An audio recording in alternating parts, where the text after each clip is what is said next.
Today we're going to have some fun with a few questionable and sometimes perplexing design practices. So let's get started. Hi everyone, Liz here. Welcome to Balance and Rhythm.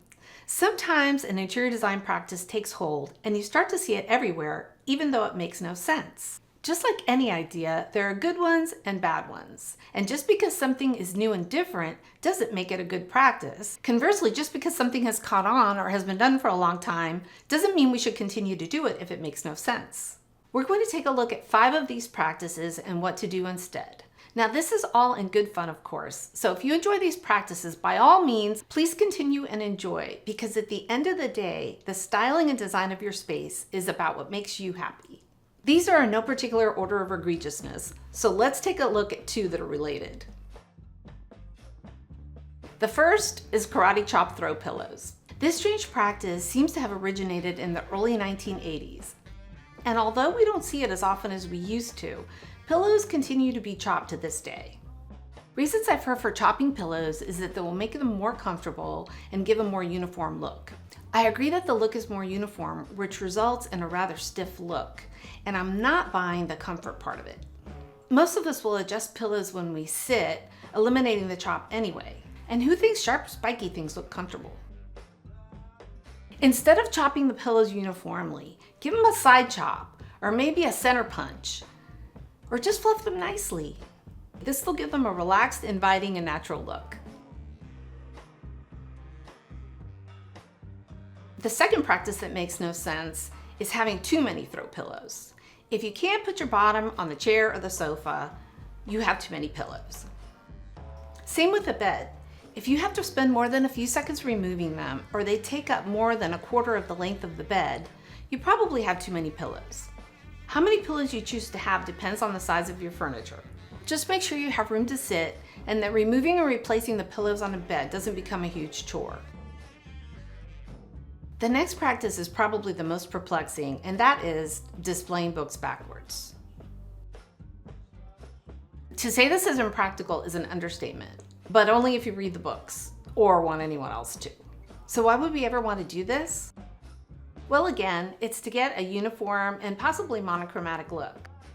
If you have a monochromatic or neutral space and you're trying to limit your color palette, trying to display books can be a challenge because many of them come with colorful dust jackets.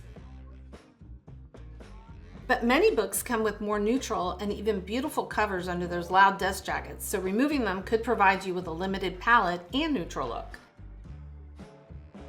Another solution is to cover the books and hand label them along the spines for easier identification and a cohesive, uniform look. We talked about too small artwork in this video, but this practice is a whole nother level. This isn't a mistake, but an intentional placement of a clearly too small piece of artwork centered on and balanced by absolutely nothing. If the intention is to draw attention to the piece, it definitely does that. But because of the size, you would need to get very close to even try to appreciate it. And that's if your brain isn't exploding from the blatant disregard for the principles of good design like scale, proportion, and balance. Depending on the size of the piece, you could balance it with other pieces gallery style, or lamps, plants, anything to create some balance and a sense of proportion. Or just move it to a smaller wall where it can still be appreciated while framed by other elements that will help draw attention to it.